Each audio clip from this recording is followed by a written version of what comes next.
Esporte em Debate. Que bom estar com você na TV Assembleia, canal 9.2. Cada vez mais juntos, hein, para falarmos de esporte, que aqui está sempre em dimensão maior na sua TV.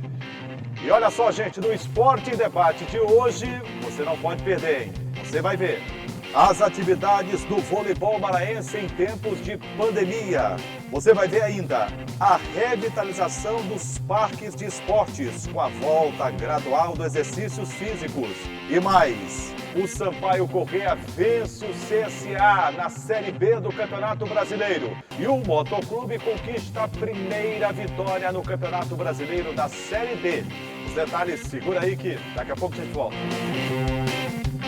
O voleibol maranhense tem buscado se reinventar neste momento de pandemia. E na série que o Esporte em Debate está mostrando, é mais uma modalidade que você vai conhecer através dos seus dirigentes, o que vem fazendo para manter acesa a chama da expectativa de retorno. Embora ele não aconteça com 100%, mas o vice-presidente da Federação Maranhense de Voleibol, o Mauro Câmara, em entrevista ao Esporte em Debate, falou sobre a busca de um novo momento para a modalidade no Maranhão, dos encontros e reuniões que tem participado em Saquarema com a Confederação Brasileira de Voleibol e de todo o trabalho que vê pela frente nesse momento realmente de novo normal em tempos de pandemia. A pandemia não acabou. As preocupações das autoridades e da população continuam as mesmas. O mesmo também vale para o esporte. Eu estou aqui conversando com o Mauro Câmara, que é coordenador nacional da Confederação Brasileira de Vôlei e vice-presidente da Federação Maranhense de Vôlei, e vai nos contar como é que está essa programação, talvez para o retorno das atividades em 2021. Mauro, qual que é a programação, o que a federação está pensando a respeito desse retorno de atividades? A gente tinha um extenso calendário programado para esse ano, mas infelizmente com essa questão da pandemia, nós tivemos que adiar muitas coisas, né? E diante desse adiamento, uma coisa que tem que ser muito importante ser falada, que a gente tem que seguir as normas estaduais, né? As normas estão aí para ser seguidas, para a gente poder ter cuidado com tudo isso que está acontecendo. A pandemia não acabou, é uma responsabilidade muito grande alguma federação se expor a algum tipo de competição agora, sem ter nenhum tipo de segurança. Então, a gente está seguindo toda a orientação da Confederação Brasileira de Voleibol em relação a isso. Que tipo de orientações vocês têm assim na prática? Você estava me explicando que vocês estão tendo o cuidado, inclusive, de exigir exame para comprovar que alguém que participe de alguma atividade não tenha a Covid, não tenha o coronavírus. Como é que isso está acontecendo aqui no Maranhão? Assim a nível nacional, na verdade, né? O voleibol de praia foi o primeiro esporte a voltar da Confederação Brasileira. Eu estava agora no Rio de Janeiro. Então, para se ter esse tipo de evento, o que foi criado? Foi criada uma bolha, no estilo da NBA, onde todos os jogadores que participaram da competição, eles só entravam levando um exame de PCR, feito 5 dias antes da entrada, e no dia da entrada você fazia um outro exame para você ser autorizado a entrar. Você entrando dentro do Centro de Desenvolvimento de Voleibol que tem em Saquarema, é uma área muito grande, onde treino todas as seleções, ela é uma das referências até do mundo. Então, você só sairia dali a partir do momento que você fosse desclassificado da competição. Então, você foi desclassificado, você sai. Então, ninguém entra e ninguém sai. Certo. Sem ser eliminado, lógico. A gente sabe que, aos poucos, a gente está flexibilizando algumas atividades.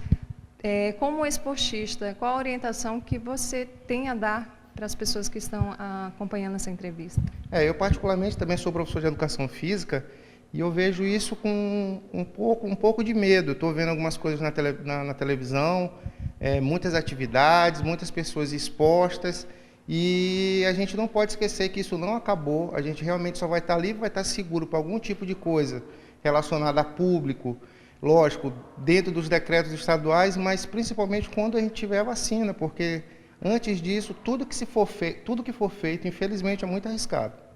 Certo. A programação, então, que vocês estão pensando mesmo só 2021, após a possibilidade de uma vacina mais eficaz? Isso, assim, algumas federações nacionais já acabaram o calendário do ano, já estão realmente pensando em 2021. A gente ainda está nessa expectativa da confederação, porque a gente pode criar algum tipo de competição menor De repente, o vôlei de praia, que são menos pessoas, a gente pode criar algum protocolo com exames para a gente poder tentar fazer alguma coisa ao final do ano, até o final do ano. Ok, muito obrigada, Mauro. Márcia Carvalho para o Esporte em Debate. É isso aí, ninguém pode ficar parado e essas ideias novas, elas precisam surgir a todo instante, porque não é fácil. Você tem que reinventar um calendário depois que o mundo inteiro se surpreendeu com a pandemia da Covid-19. Vou conversar com o Fábio Cabral, meu amigo, parceiro. Tudo bom, Júlio? Momentos aqui. Tudo bem, Fábio? Tudo ótimo. Família em casa, tudo tranquilo? Tudo tranquilo, né? Graças a Deus. Ô, Fábio, eu vejo que não é fácil, né? A vida do esporte amador, principalmente aqui da nossa terra. A gente já sabe que as dificuldades são bem peculiares, mas num momento como esse de pandemia, aí você tem que se reinventar, tem que buscar fórmulas. O Mauro mostrou muito bem aí na reportagem, e está indo buscar em Saquarema, conversando, né? Buscando estruturação, organização, para você dar ênfase a um calendário que foi totalmente alterado, né? E você vê que essa estrutura que foi criada lá em Saquarema para que pudesse ser realizada essa etapa do circuito de vôlei de praia, né? Tem apoio, tem patrocinador, se torna um pouco mais fácil. Voltar né? no vôlei, né? Você imagina fazer aqui dentro da característica como é jogado o voleibol no Maranhão, testes a todo instante. Isso é um custo, né? E alto. E alto, né? E alto. Que é diferente de você fazer isso num circuito nacional, onde você tem um grande apoiador, né? Que é um apoiador, uma Você estatal. tem uma instituição financeira Exato, que de apoia. grande porte, né? E aí você não tem tantos jogadores como um time de voleibol, né? Que você tem uma equipe, que é uma quantidade maior, mas você tem um custo ali para você realizar tudo isso, Tem, né? porque apesar de você jogar ou em dupla, né? Ou de outra maneira, com mais atletas até, mas você tem estrutura ali de fisiologista, nutricionista, de técnico. E a bolha né? que você monta, né? Árbitros, todo o aparato que precisa ter para a questão da segurança, quer dizer, aquela higienização de rede, de bola, de tudo isso se conta num momento como esse. Né? E você monta uma bolha, né, onde você deixa preservado esses jogadores e eles ficam, durante aquele período onde vai ser realizado o circuito, quando vai ser realizado o circuito, eles não saem daquele espaço, eles não entram em contato com outras pessoas, né, no sentido de você tentar preservar que ninguém possa passar para eles, né, o vírus e que, de repente, isso possa, de alguma forma, atingir todo mundo que está dentro daquele circuito. Você vê que diminuiu até a quantidade de etapas que vão ser realizadas nacionalmente, né? Esse ano são apenas 5 que estão previstas, sendo que outra que está certa também em Saquarema e mais algumas que vão ser realizadas em Brasília. Não vai ser em outros estados como era. Funciona, para quem não sabe, o Centro de Excelência do voleibol Exatamente. brasileiro. Aliás, que foi uma das poucas boas coisas que quem assaltou o voleibol brasileiro fez. O Nusma. Você sabe que foi preso, né? Exato, com o Ari de Graça também, que acabou entrando depois no Comitê Olímpico Brasileiro, no Comitê Olímpico Internacional, né? Mas deixaram pelo menos aquele legado lá. Agora eu achei o Mauro muito sensato, né, no que ele se refere aos jogos aqui do estado, né? Quando ele diz que acha muito difícil de que aconteça alguma coisa em 2020, né? Comedido, inclusive. Porque se você analisar, o voleibol, ele, entre as outras modalidades, é uma das que mais estão próximas da popularidade do futebol, que está em primeiro lugar, nível em primeiro muito diferente, plano, né? Mas a gente sabe que as pessoas armavam ali um fio, né? De estender roupa e ficavam jogando bola, batendo a pelada. Quer dizer, hoje você já deixou de ver muito isso em função até mesmo da pandemia, né? A preocupação existe, quer dizer, os jogos escolares, a CEDEL comunicou, inclusive, que não tem condição de realizar este ano devido à pandemia. Quer dizer, numa história de várias décadas da maior competição, e eu denomino assim, da Juventude Esportiva do Maranhão, que são os Gêmeos, e de lá brotam os grandes alunos, atletas, inclusive de alto rendimento da história do esporte maranhense a nível nacional e internacional. Que jogaram fora do estado muitas vezes. É uma perda muito grande, né? Muito significativa. A gente entende o momento, mas a gente tem que falar que realmente o momento é um momento que entristece, porque você não vai ter essa grande explosão de felicidade, de rivalidade, de você ter uma integração entre capital e municípios. São 217 municípios no Maranhão que estão integrados em etapas regionais dos jogos, né? Foi tudo comprometido. E aí você tem que pensar o que isso reflete até mesmo para o desenvolvimento desses atletas, né? Porque quando você passa um ano sem praticar a sua atividade, sem desenvolver aquele esporte, qual o interesse, de repente, que você tem Fábio, em permanecer naquela atividade que não está sendo realizada? Eu realizada? vou dar um exemplo, e permita-me, um exemplo que é da minha família, que eu multiplico pela família de tantos outros maranhenses. O meu filho tem 13 anos de idade. Na prática, seria o primeiro Jogos Escolares Maranhense, ele estava se preparando para jogar esse ano. Ficou frustrado. E a gente conversa, olha, e ele entende já a situação e tudo, já tem 13 anos e tal, mas ele queria jogar Gêmeos este ano. Aí tu imaginas quantos outros alunos atletas também não viviam a expectativa de jogar este ano pela primeira vez uma competição que é uma das poucas do Brasil do gênero. São Paulo, aqui eu penso rapidinho, Santa Catarina, não sei mais quem faz jogos estudantis com essa capacidade, de uma competição que congrega o estado inteiro e que é dividido em etapas regionais até você chegar ao ápice, que é justamente no mês de setembro, outubro, para disputar os Jogos da Juventude. Saem os classificados, os campeões, para uma etapa nacional dos Jogos da Juventude. E saber se essa frustração pode implicar mais à frente em desmotivação, que é ruim, né? Porque você já tem uma quantidade de estudantes que acabam virando atletas, sejam profissionais ou sejam mesmo amadores, mas de ponta, né?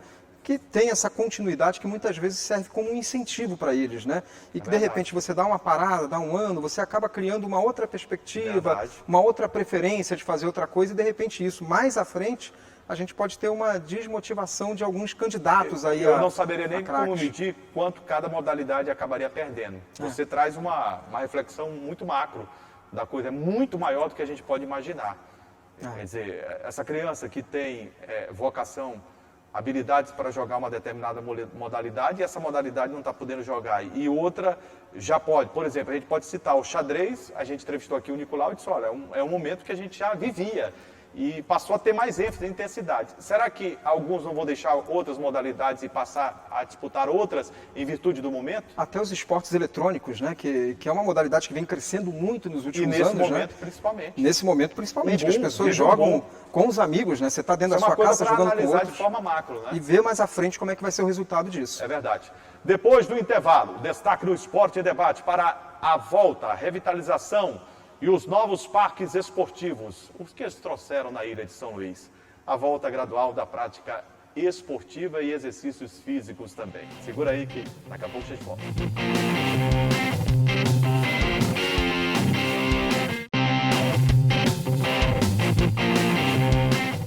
Olha, os parques esportivos, eles foram reabertos na capital maranhense. Alguns inaugurados, outros revitalizados, para este momento de retorno gradual da prática física e da atividade em muitos desses parques na ilha de São Luís. Vamos entender um pouco mais do que representa esse momento na prática? Uma reportagem de Márcia Carvalho. As atividades esportivas bem feitas são grandes aliadas para aumentar a imunidade nesse período de pandemia. Depois de meses cumprindo o isolamento, a vida já está voltando ao normal. O novo normal, de máscara e seguindo os protocolos. Já voltei desde junho, já voltei tanto para a academia como para os parques caminhar. E estou trazendo as crianças, né, até para sair um pouco de casa, até porque a atividade física faz bem para a saúde, né, ajuda a aumentar a imunidade do corpo. E o sol, enfim, o ar livre, o respirar um pouco. O que incomoda aí um pouco é a máscara, porque quando você corre, né, você fica ofegante, mas a gente tem que usar, né? O especialista confirma a importância de cuidar do corpo. Quem está sedentário e pretende voltar a praticar exercícios físicos ou praticar algum esporte, precisa ter bastante cuidado nesse momento. O ideal é buscar aquelas atividades físicas de baixo impacto, como uma caminhada.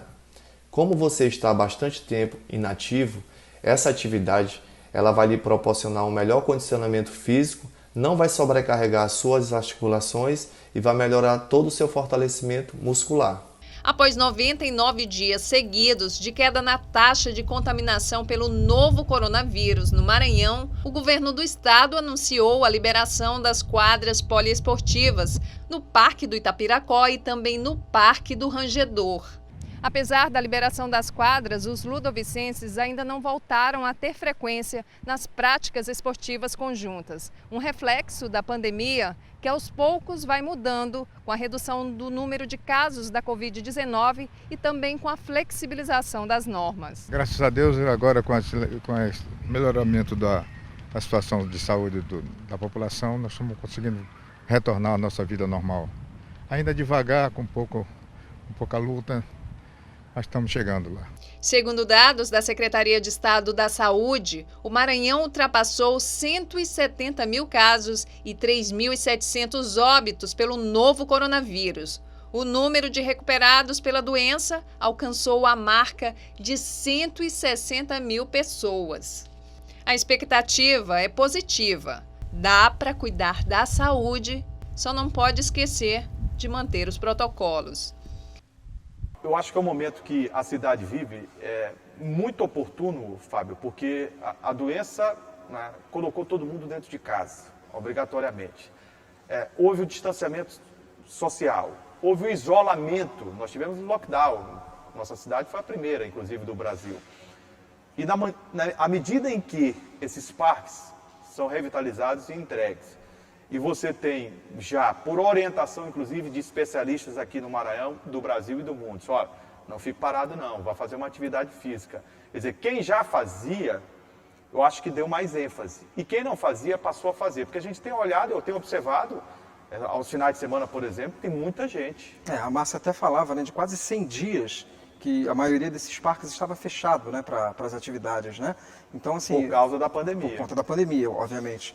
Então, qual o desejo, né, de quem gosta de praticar a sua atividade, de repente, percebeu ao longo desse período, né, que era necessário voltar. E aquele que não participava, né, também, de alguma forma, olhou assim, não, eu preciso de alguma forma me exercitar, né? E o que a gente vê, assim, um pouco mais antes desse período em que os parques foram liberados, principalmente para as práticas das quadras, já tinha um movimento de caminhada, de corrida, né? Um pouco mais tímido, né? De cerca de 1 mês, 2 meses atrás, que as pessoas estavam começando a fazer, né? Mas agora você já percebe também as quadras mais liberadas ali para outras práticas também que não sejam essas apenas aeróbicas, né? Da caminhada. Aos poucos eu acho que as pessoas vão fazendo essa prática. E que bom que aqueles que ainda não encontraram esse caminho comecem a buscá-lo. E quando você começa a fazer uma atividade física, você de repente no outro dia amanhece um pouco quebrado, né? A musculatura já não responde bem, mas à medida que você vai fazendo isso com uma assiduidade e frequência maiores, você passa a se acostumar. E aí nós vamos ter uma saída para o sedentarismo. Sim. Porque vai melhorar a tua pulsação cardíaca, a frequência cardíaca, tu vai controlar a situação de uma possível diabetes lá na frente, a taxa de açúcar no sangue, quer dizer, é enorme o benefício que traz a pessoa. São benefícios, né, de toda a ordem para a natureza física, orgânica e anatômica das pessoas. Porque tem muita gente que sente dor na coluna, Sim. né? O educador físico chamou até atenção sobre isso na matéria, né? Ele fala sobre exatamente esses benefícios que são trazidos pela prática da atividade desportiva, né?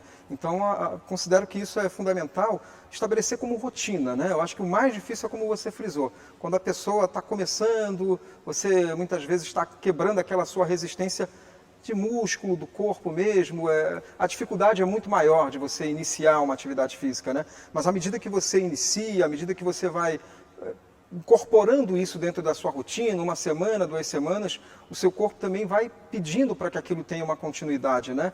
Que as pessoas consigam fazer essa quebra, né? Ainda que com toda a prevenção, com todos os cuidados, né? Que sejam utilizando as máscaras, né? Que você possa fazer esse exercício também seguindo os protocolos que são recomendados, Com certeza, né? é fundamental. Fundamental. Ainda bem. Aqui a gente tem vários exemplos, né? O Joelson é triatleta. Exato. Né? Não parou, né? Continua dentro de casa e, de repente, agora com a volta gradual, continua fazendo atividade. O segundo, apesar de todo mundo duvidar, mas é capoeirista, entendeu? Pratica.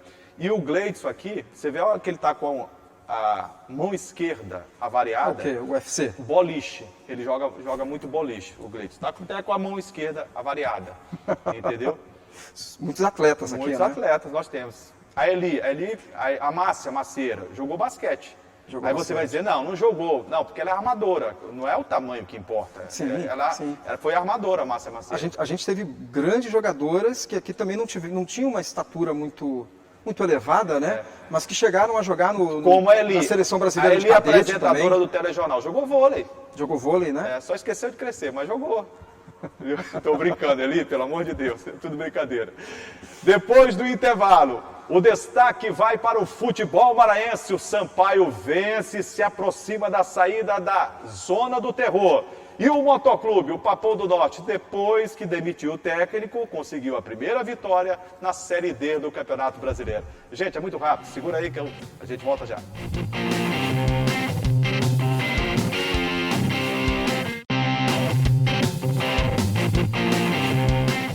Já estamos de volta com o Esporte em Debate. Aqui é bom a gente fazer o programa aqui, porque a gente está com a redação aqui atrás, lá em cima o suíte. Apareceu ali o Kemuel. Eu esqueci de falar. Também foi um grande desportista. Foi um atleta. Ele foi goleiro de futebol de botão, aquele que tampa o gol.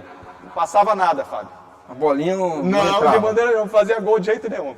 Gente, falando sério do futebol, o Campeonato Brasileiro da Série B. O Sampaio Corrêa conquistou mais uma vitória e caminha a passos largos para deixar a zona da degola, o Z4 da Série B do Campeonato Brasileiro. O time tricolor jogou no Estádio Castelão, mais uma vez por cumprimento dos protocolos sanitários, com portões fechados para o público. Mas a galera gostou, porque viu pela televisão o Sampaio jogar bem e venceu o CSA de Alagoas por 1-0. O único gol da partida foi anotado numa bela jogada do lateral direito, Luiz Gustavo. Ele foi à linha de fundo, efetuou um cruzamento alto na grande área e de um chulape sensacional chegou Gustavo Ramos para fazer 1-0 para a Bolívia querida. Veja como foi. Sensacional a chegada do atacante boliviano Gustavo Ramos, empurrando para o fundo do gol, marcando 1-0 para a Bolívia querida. Ô Flávio, foi apertado 1-0, o Sampaio criou boas oportunidades, mas o mais importante é vencer. E se o mais importante é vencer, são 3 pontos que já levam o Sampaio a 11 na classificação. Mas continua naquela zona tenebrosa, né? É desconfortável, mas com 3 partidas a menos, né, do que a maioria dos times da Série B. Verdade. O que isso pode representar, mesmo que não vençam os 3 jogos, digamos que conquiste 2 vitórias nesses 3 jogos, você já sai bem dessa zona de rebaixamento, né? Eu acho que essa é uma diferença muito importante, né? É claro que você não deve contar jogando aí para frente com esses 3 jogos, né? Você continuar jogando como o Sampaio está, determinado, vencendo e tal. Mas esses 3 jogos mais à frente, eles podem ser recuperados e revertidos em pontos. Mas eles podem não contar, mas a gente faz o cálculo aqui. Exato. O Sampaio tem 11, se vence esses 3 jogos, alcança 9, com 11, 20 pontos. 20 pontos. Vai Aí você já está lá para né? cima, aí você já está brigando por outra coisa no campeonato. Aí você vai brigar por outras coisas melhores, né? E é muito diferente daquele Sampaio que iniciou o campeonato com uma série de derrotas. Então, acho que isso...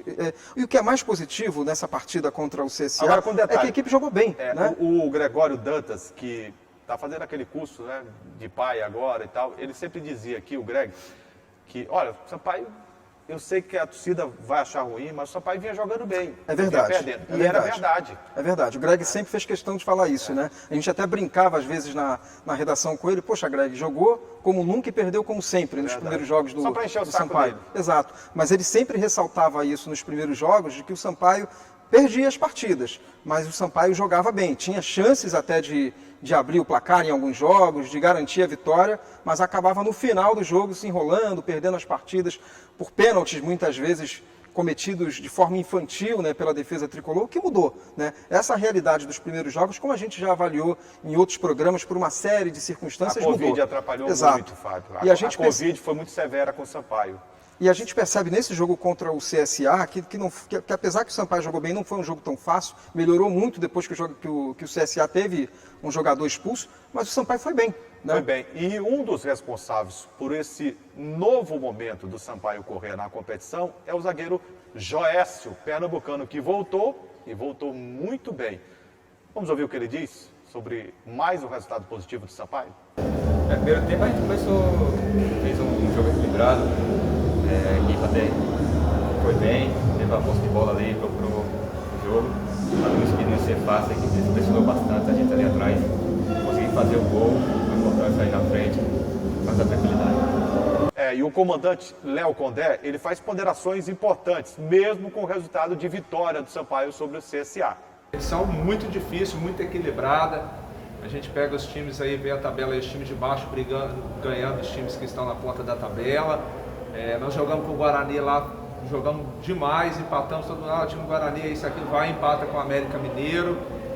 O Náutico perde em casa por Confiança. Então vai ser assim, a competição muito difícil, né? Então hoje pegamos um grande adversário, com investimento muito alto, com jogadores assim, com experiência de Série A, Márcio Araújo, Pimpão, entre outros. Então assim, a gente fez o jogo que tinha que fazer, entramos forte, pressionando eles, fizemos um gol, poderíamos ter feito mais no primeiro tempo, mas no segundo tempo a gente já esperava que o time deles viria se jogar em cima da gente ali para buscar o empate, suportamos bem.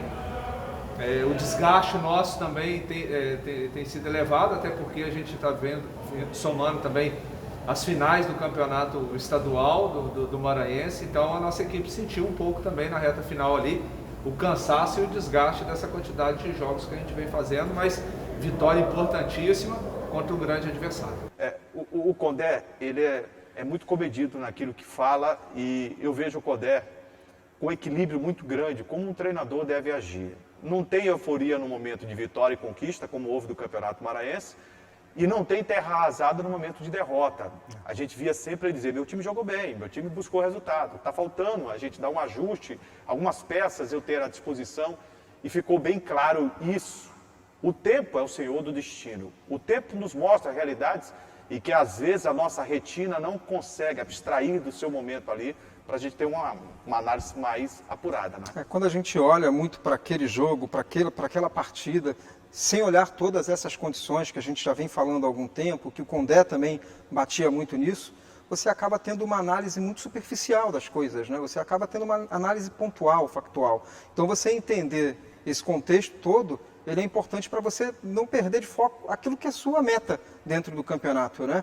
Então o Condé tem essa serenidade de pensar dessa forma, né? O campeonato estadual foi vencido, muita gente poderia falar que o campeonato era uma obrigação do Sampaio, né? Por aquela diferença de séries de participação, o Sampaio é da Série B, o Mota é da Série D. É claro que num clássico estadual isso não existe, isso não existe, né? Mas do ponto de vista do torcedor, muitas vezes fica essa impressão, né? Pô, meu time está disputando a Série B. Tem obrigação. Tem obrigação de ganhar, né? E ele foi muito sereno quando ganhou. E da mesma forma agora, com essas vitórias, né? Saber é o próximo jogo, né? Que é pegar um time grande, né? Da Série A. Vai pegar o Cruzeiro, mas que ultimamente tem sido grande no papel. No papel só. E nas estrelinhas que tem no escudo. Contra o Cuiabá, eu vi o jogo...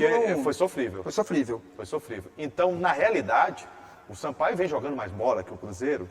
Tá Sim. entendendo? Pesa a tradição, pesa a arbitragem também. Eu fico preocupado com a arbitragem. E pesam outros aspectos que eu vou dizer aqui para você. A CBF acertou quando adiou os jogos do Sampaio Corrêa por uma necessidade premente, por causa da Covid-19. Mas ela erra quando massacra, na minha opinião, o clube, coloca a série dos 3 jogos, já anunciou, seguidas. Quer dizer, ela tira do clube, com essa logística maluca aí de viagens, né? Ela tira do clube aquele handicap que você falou lá atrás. Por isso é que você talvez tenha falado isso, não é?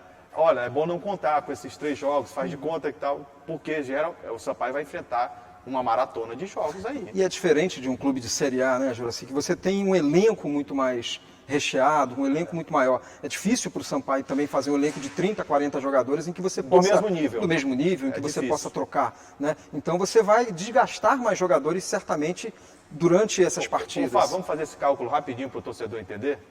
Vamos fazer esse cálculo? Os clubes da Série B, eles recebem ali perto de quê? 5, 6 milhões de reais, né? São 10 meses, geralmente, de competição, né? Sim. Imagina você ter no seu grupo 30 jogadores. O salário mínimo de uma Série B é o que o Sampaio paga. 25, 30 mil reais. Dá quanto isso? Já deu mais de 600 mil, né? 30 jogadores para 20 mil, 600 mil, por exemplo. Pois é. Só aí, se forem todos de 20, e sem você contar os direitos, né, trabalhistas. Aí tu contas 600 mil vezes 10, 6 milhões. Então você vai ver que não é muita coisa esse dinheiro, absolutamente, que esse dinheiro todos os outros 19 têm. Detalhe, o Sampaio só tem isso, não tem um patrocinador master de 2 milhões, de 1 milhão de reais, de 500 mil reais, os outros têm. Então é muito diferente, o Sampaio não tem o direito, por exemplo, de errar em contratações. Você vê equipes, né, do porte do Cruzeiro, se perde o jogo para o Sampaio, cai comissão técnica, cai ali 10, 15, 20 jogadores, na outra semana já tem outro time. O Sampaio não pode fazer isso, não tem condição financeira. Ainda que o Cruzeiro esteja numa situação muito difícil, né? Por conta de jogadores que acabou Mas não lá, pagando. lá eles encontram dinheiro até nos aviões de Zezé Perrella. Bastante. Lá, eles viajam com avião, com outras coisas que não adianta nem te falar aqui, né? Entendeu? Lá tem coisas estranhas que acontecem. Tem bastante. Não é à toa que o Cruzeiro pode perder ainda mais pontos, né? Porque tem processos ainda correndo na FIFA, lá justamente por falta de pagamento de jogadores. Liga. Aqui o problema é o dinheiro e a liga, que não tem. Não existe. Então o Sampaio tem um time hoje que vai ganhando essa estrutura de entrosamento, vai ganhando conjunto, mas à medida que a competição vai passando, aí a gente fica preocupado porque tem cartão amarelo, tem suspensão, entendeu? Tem arbitragem que vai para um jogo já, a gente fica às vezes preocupado com essa situação, né? Tem uma outra coisa que é a logística de deslocamento dos clubes do Nordeste, por serem menos quantidade, é pior, que né? não acabou, o vírus continua circulando. Exato. Tá entendendo? Então, quando você joga no Nordeste, isso serve também para a Série A, você tem menos clube do que clubes que jogam em outras regiões. Então, o teu processo de deslocamento acaba sendo muito maior do que, por exemplo, um Cruzeiro, onde você tem muitos clubes ali da região Sudeste e Sul, onde estão mais próximos, né? Isso tudo é desgaste. Com 3 partidas num curto espaço de tempo, onde você já tem que se recuperar para jogo, as viagens também vão ser um fator que vai acabar essa logística atrapalha bastante. Na Série D do Campeonato Brasileiro, o Moto mandou embora o técnico Dejair Ferreira, contratou Léo Goiano. Ele esteve, inclusive, em Teresina, no jogo em que o Moto enfrentou a equipe do River do Piauí. E não é que o Papão do Norte conquistou a primeira vitória na competição? 2-0 foi o resultado. Nós tivemos o Leone marcando contra, né, para o Motoclube de São Luís e o Gleidson fazendo o segundo gol para o Papão do Norte. Aquele Gleidson? Não, aquele não faz nada. Esse Gleidson do Moto é bom jogador e faz gols, entendeu? 2-0 foi o resultado. E o Moto, o Léo Goiano, só observando, ele não comandou o time. E o Dejair Ferreira foi embora. Aí eu pergunto a você, que história é essa? Como é que pode isso? O treinador estava lá dentro, o time não conquistava nada. Uma série de jogos sem vencer. Uma sequência aí sem vitórias. Aí ele sai e o time ganha do River por 2-0, que havia ganho do Juventude. Isso pode mostrar que alguma coisa não estava dando liga dentro do time, né? Ou será que os jogadores não queriam o treinador? Pode ser também uma outra alternativa, Porque né? isso acontece no futebol. Acontece muito, bastante. Né? Às vezes você perde o comando, né, por uma questão das pessoas não confiarem mais naquilo que você faz. Às vezes você tem a questão mesmo Você perde o vestiário, né? Perde o vestiário. Você sabe bem o que é isso. Porque você observa ali que tudo aquilo que é comandado, tudo aquilo que é treinado, você não acredita, né? Pode não ter dado certo uma vez, pode não ter dado certo outra, e os jogadores têm essa percepção. Muitas vezes eles não conversam, não dialogam com o treinador sobre isso, né? Mas isso acontece. É preciso entender, a gente já dizia essa questão, né, da saída ou não do Dejair, antes mesmo dele sair, no programa da semana passada, sobre essa questão de você analisar, né, qual é o sentido dessas derrotas. Que era o momento da diretoria analisar, você falou pra aqui, poder ver. E se constatando que era para modificar, tinha que fazer logo. E a diretoria fez, né? O Moto não fez nenhuma grande exibição contra o River, não foi um grande jogo. Mas você venceu uma partida dessa... Fora de casa, você tendo uma derrota e um empate dentro da competição, então era mais do que necessário buscar esse resultado fora, né? O caso do Moto estreou empatando com o Baré, fora de casa, né? 2-2, tinha a vitória já assegurada, e nos momentos finais tomou o gol, 2-2, acabou perdendo para o Altos, Altos do Piauí por 2-1.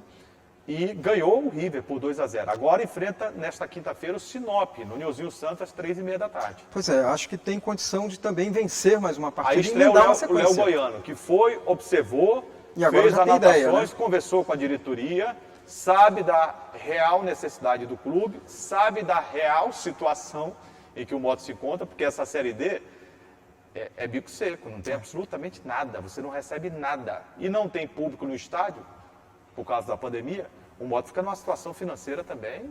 Eu não sei como é que estão os clubes do Sinop de Mato Grosso, né? Mato Grosso. Porque o Cuiabá está muito bem, né? Então, assim, não sei se há um investimento novo. No Cuiabá, acontecendo é um time isso. bancado por um grupo de empresários, a própria cidade, a prefeitura apoia, os órgãos públicos, né? O Sinop não é a mesma coisa. Não é a mesma coisa. Talvez seja aquele clube que a prefeitura da cidade dê um apoio, não sei que tipo de apoio. A gente vê muito isso quando o clube é do interior do estado. Tá? Então acho que o Moto tem totais condições, né, de tentar manter a tradição, É maior do Moto, do não Moto. tenha dúvida. E jogando em casa, o Moto tem que se impor. Tem que se impor. Tem Até que porque se impor. se quiser, se pensar em alguma coisa a mais nessa Série D, Claro. tem que vencer dentro de casa, né? Lógico. Já perdeu o que tinha que perder. Ô Fábio, vamos ouvir o Alan Patrick, meia do Motoclube de São Luís, falando sobre esse resultado. O primeiro de vitória na Série D do Campeonato Brasileiro. Foi uma partida, como eu falo, né, um campo muito ruim, mas estava ruim para os dois, o calor também. Mas nossa equipe saiu bem, numa infelicidade do Saulo ali, numa bola cruzada, acabamos tomando um empate. Mesmo assim, teve algumas chances que podíamos ampliar o placar e não fizemos, e o Altos foi mais feliz e converteu em gols, né? Agora, tenho certeza que agora aí a gente vai acertar durante essa semana aí para a gente sair com um resultado positivo no sábado. É fundamental, o torcedor, a gente relembra, não vai poder ir ao estádio, Nilzinho Santos, nesta quinta-feira, mas, enfim, vai ter que acompanhar a distância e torcer para que o Moto saia de campo com os 3 pontos. Tem que vencer, porque aí o próprio Léo Goiano vai ter um pouco mais de tranquilidade e não apressar, atropelar procedimentos dentro do próprio Motoclube de São Luís em virtude de uma situação negativa, né? Já alivia a situação para ele trabalhar com tranquilidade, montar o grupo, reforçar a equipe, né? O torcedor do Moto pelo menos tem o privilégio de poder acompanhar, né, que a plataforma da CBF está exibindo de forma gratuita os jogos da Série D, né? Então, mesmo não podendo ir ao estádio, é uma possibilidade de você ver, de acompanhar o time e acompanhar esse novo momento com o Léo Condé, né? O torcedor vai poder fazer essa comparação. Léo Goiano, perdão. Léo Condé, ele foi técnico, Sampaio. Inclusive, do Clube do Remo também, teve uma boa passagem por lá. Já passou aqui em São Luís treinando outras equipes. Vamos apostar no trabalho dele, desejar boa sorte, né? Que faça um grande trabalho aqui no Moto, que tenha condições para trabalhar também. Porque não adianta você ser um bom treinador, um profissional correto, mas sem a estrutura de trabalho. No futebol você depende muito de equipe, né? Equipe de trabalho, de condições de trabalho para desenvolver aquilo que você aprendeu dentro do futebol. Se você não tiver essa condição, faz como o Paulo Autori fez. Abandonou o Botafogo porque viu que não não foi tinha bem mais como, abandono, mas né? ele não queria ficar mais tendo em vista a falta de condição, né? Com o nome que tem, a expressão que tem no futebol Ele disse que brasileiro. não tinha mais como extrair do clube aquilo que ele imaginava que poderia Não, extrair. mas eu acho que ele fez foi demais, né? Porque não tinha. E se você for fazer uma comparação com o que a gente conversava ainda há pouco, né? O Sampaio ainda tem um recurso maior por estar disputando a Série B para poder fazer o pagamento de jogadores, etc. Né? A gente calculou aí numa folha de 6 milhões, mais ou menos, né? O Moto é bem diferente. Numa Série D você não tem o quase orçamento nada. de uma Série D, por exemplo, no caso do Moto, não supera 200 mil. Aí você vê a diferença, é bem grande. Mas esses 200 mil, assim mesmo, para a realidade do futebol do Maranhão, é dura, Fábio. É difícil você encontrar, você não encontra por aí 200 mil reais para bancar o salário de jogador em dia. Você tem que acertar. Se você não acertar, você não tem como repor.